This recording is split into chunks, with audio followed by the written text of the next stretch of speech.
है, वक्त का ध्यान रखिए।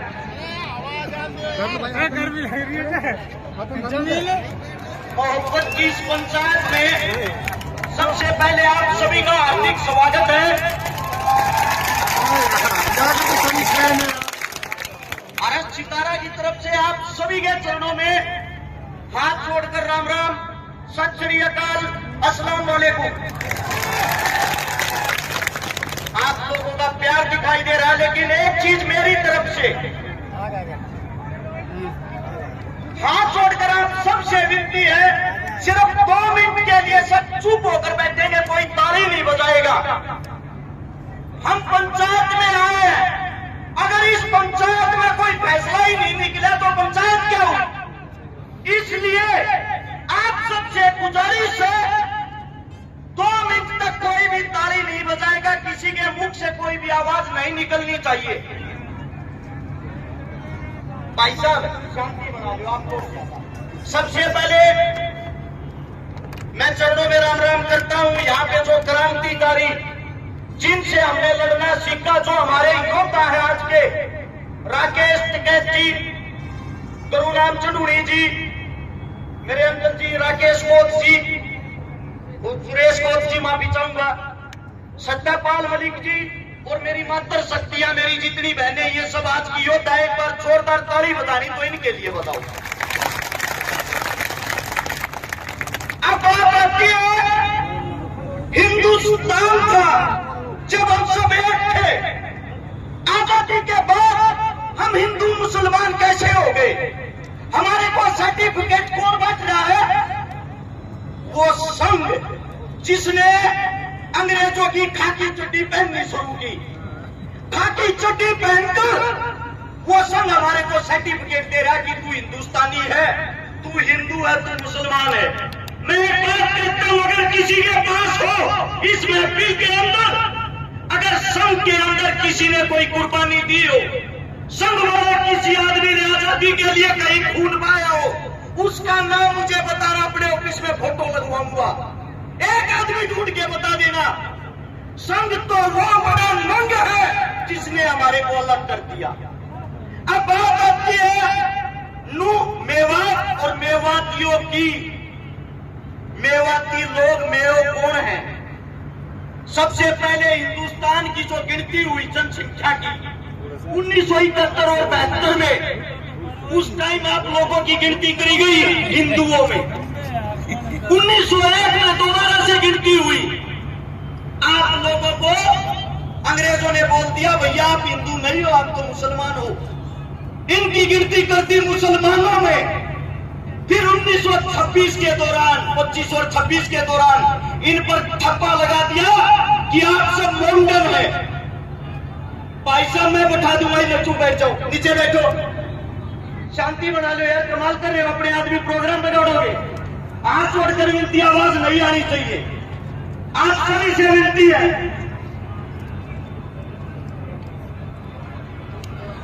आप सभी साथियों को इतना कहूंगा, आप लोगों पर ठप्पा लगा के बना दिया कि आप मुसलमान हो। 1947 में जब हम आजाद हुए, आजाद के बाद एक मिनट सॉरी, हमारे बीच में ये गुजरों को टूल किट के रूप में इस्तेमाल करते हैं। यहाँ मेवात में एक बड़े भाई, वैसे तो मैं भी आपके बीच में गुजरी था, पर गुजरों की तरफ से प्यार मोहब्बत का पैगाम लेकर उत्तर प्रदेश से समाजवादी पार्टी के विधायक चौधरी अतुल प्रधान जी हमारे बीच में पधारे हैं। प्रधान जी का स्वागत है। वापिस आते मुद्दे पे, 1947 में हमें आजादी मिली। यहाँ से मिट्टी खोद के देख लेना, इस मिट्टी के अंदर हिंदू, मुसलमान, सिख, ईसाई सबका रक्त मिलेगा इस आजादी के लिए। लेकिन उसके बाद ऐसी क्या बात आई कि हिंदू और मुसलमान हमेशा के लिए एक दूसरे के दुश्मन हो गए।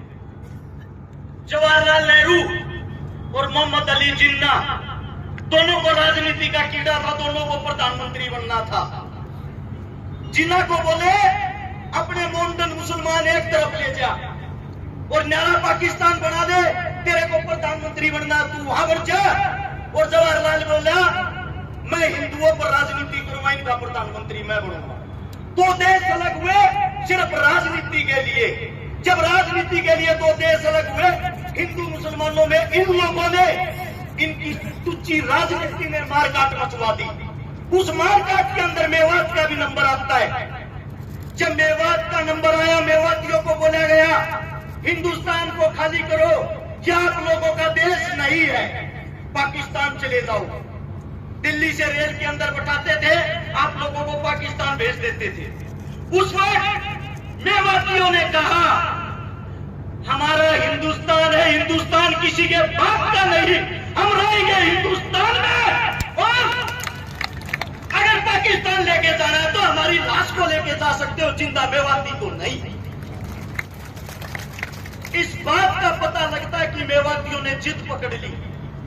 देश के सबसे बड़े नेता उस वक्त के बापू गांधी को बुलाया गया कि ये ही मना सकता है इन लोगों को और कोई नहीं। ये हठीले हैं, ये जिस चीज पर अड़ जाते हैं जान दे देते हैं, वापिस नहीं हटते। आपके मेवात नू के अंदर घासेड़ा गांव है, वहां पे बापू गांधी जी आए। गांधी ने आप लोगों को मनाया, तुम्हारे को अच्छी सुविधा दिलवाऊंगा, अच्छी फैसिलिटी दिलवाऊंगा, आप लोग यहां से पाकिस्तान चले जाओ, वापिस आ जाओगे शांति होने के बाद। ये गांधी के शब्द थे। उसी वक्त एक मेवाती बुजुर्ग ने खड़ा होकर कहा, गांधी जी हमारे को हमारे देश के अंदर मिट्टी दे दो, मिट्टी नसीब करवा दो, वो काफी है, देश को छोड़ के नहीं जाएंगे। ये बात सुनने के बाद गांधी ने ऐलान किया मेवाती हिंदुस्तान की रीढ़ की हड्डी है और मेवाती यही रहेगा।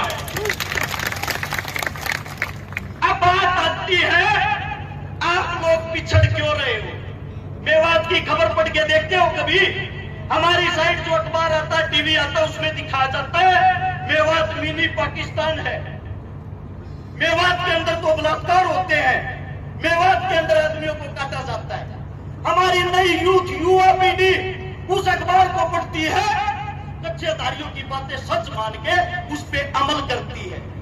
उनको यह दिखाई नहीं देता इस देश को जो हाल में चला रहा है, सरकार चलाने वाला जिसका नाम है नरेंद्र मोदी, भारत देश का प्रधानमंत्री, जिसकी जो जाति की अगर बात आती है, जिस जाति में उसने जन्म लिया, मैं मोदी साहब से पूछना चाहता हूं, मोदी साहब आप खुल के सबके सामने क्यों नहीं बताते आपकी जाति क्या है? आपने किस जाति में जन्म लिया है? तेली जाति में। और तेली जाति 1947 से पहले मुसलमानों के अंदर आती थी, 47 के बाद उन्होंने हिंदू धर्म में कन्वर्ट किया। अरे आप देश के मुस्लिम परिवार में पैदा होकर या हिंदू मुसलमान करवा कर हमारे को मरवाना चाहते हो। अब बात आती है कमी की। कमी कहाँ है सिस्टम में? कमी है आप लोगों के अंदर, कमी है हमारे अंदर। वो कमी क्या है? भगत सिंह, राजगुरु, सुखदेव लाहौर जेल के अंदर जब फांसी तोड़े जा रहे थे, उसके बाहर, जेल के बाहर लाखों आदमियों की भीड़ थी। सब उनको क्रांतिकारी मानते थे, सब उनको देशभक्त मानते थे। वे लाखों आदमी बाहर चिल्ला रहे थे इंकलाब जिंदाबाद, भगत सिंह जिंदाबाद। लेकिन एक भी आदमी के अंदर इंसानियत नहीं थी। वहां जितने बाहर खड़े थे, हिंदू, मुस्लिम, सिख, ईसाई खड़े थे, हिंदुस्तानी कोई नहीं खड़ा था। अगर वहां हिंदुस्तानी खड़ा होता, उन सब की ताकत एक होती, वे लाखों आदमी उस जेल की एक एक ईंट उखाड़ते, जेल का नामो निशान नहीं मिलता, और आज भगत सिंह, राजगुरु, सुखदेव तुम्हारे बीच जिंदा होते। वही हालात आज है आप लोगों के लिए। जब हम बोलते हैं, बोलने से पहले तो हर्ष चिकारा सबका, बोलने के बाद बात आती है तो जात जाति से है, और जात हिंदू थे ही नहीं। कमाल है भाई, हमने हिंदुस्तान के लिए जन्म लिया, हिंदुस्तान के अंदर जन्म लिया है। हमारे बुजुर्ग हमारे सामने बैठे, हमारे काका ताऊ, ये रोज लठ रोड़ा पर जब लठ खावे हैं, इनको बोलते हैं ये तो देशद्रोही है। मैं पूछना चाहता हूं, जब बॉर्डर पर कोई बेटा, कोई बच्चा शहीद होता है, आप लोगों ने उसकी जाति क्यों नहीं दिखाते? आज तक क्या किसी गुजराती बाबू ने सरहद के ऊपर लड़ाई लड़ी है? आज तक क्या किसी गुजराती बाबू ने हिंदुस्तान के लिए शहीदी दी है? अरे लड़े हम, मरे हम, देश को चलाए हम, और देश के राजा वो। आप लोगों के अंदर कमी ये है आप अपने आप को नहीं पहचानते, आप अपनी ताकत को नहीं पहचानते, आप अपने बच्चों को आगे नहीं बढ़ने देते। ये कभी आप लोगों में, जब आपका बच्चा रोड पे मरता है तो अन्य के तुच्छ भैये आपके बच्चे को हिंदू मुसलमान बना के मार देते हैं, आप भी उस राजनीति में फंस जाते हो। आप लोगों के अंदर ताकत नहीं है क्या? आप अपने खून को भूल गए क्या? या धमकियों से डरने वाले हो? अगर धमकियों की बात करो, मेरी औरत जब मैं घर से निकलता हूं ये कहती है पता नहीं वापिस आएगा या नहीं। मेरी औरत जिसके साथ मेरी शादी हो रही है उसके पेट में दूसरा बच्चा है, मेरे को यह भी यकीन नहीं है मैं उसका मुंह देख पाऊंगा या नहीं। जिस दिन से नूह मेवात के ऊपर मैं बोला, मैंने शुरुआत की ऐसी धमकियां ऐसे आदमियों की, सुबह मार देंगे शाम मार देंगे, फिर भी मैं एक बात कहता हूं इस सरकार को, समय तुम्हारा, राज तुम्हारा, हिम्मत है तो मार लेना। अगर मेरा बुजुर्ग जाग गए, इनका समय आ गया, इन लोगों ने हमारे को ताकत दे दी, हम भागने का मौका नहीं देंगे। फैसला आप लोगों ने करना है। अरे इस देश का राजा किसान होता है, किसान। इस देश को संभालने वाला किसान का बेटा जवान होता है। और आप लोग अपनी ताकत भूलकर हिंदू मुस्लिम जाट ब्राह्मण में फंसकर उन लोगों के बहकावे में आए हुए हो।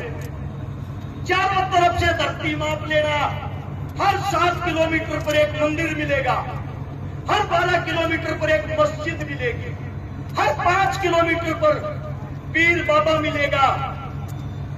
मैं आप सभी साथियों से एक बात पूछना चाहता हूं, सच बताना, दिल से बताना, क्या एक भी हिंदुस्तान का राजा शिक्षा, स्वास्थ्य, रोजगार, पढ़ाई लिखाई की बातें करता है? जरूरत ही नहीं, क्योंकि उनको मजा आ गया है। हिंदू मुस्लिम उनकी खुराक हो गई है। आप लोगों को लड़ाओ, कुर्सी पाओ और फिर आप लोग भाड़ में जाओ। अरे आप लोग कब जागोगे? मैं आप लोगों से सिर्फ एक बात कहना चाहता हूं, अगर आप लोग इस मेवात की पंचायत को बिना किसी निरीक्षण के वापस अपने घर चले जाते हो, आपके बेटे, आपके उन बच्चों की उम्मीदें टूट जाएंगी जो आज हमको धमकियां देते हैं। उनकी धमकियां सच हो जाएंगी। और आप लोगों में एक कमी है, जब आप लोगों की कोई लड़ाई लड़ता है उस वक्त तो आप टांग खींचते हो, और जब आपका बेटा, आपका बच्चा मर जाता है तब उसकी आप मूर्तियां बनाते फिरते हो। अरे जीते जी अपने का हाथ पकड़ के क्यों नहीं जीतते, टांग पकड़ना छोड़ के?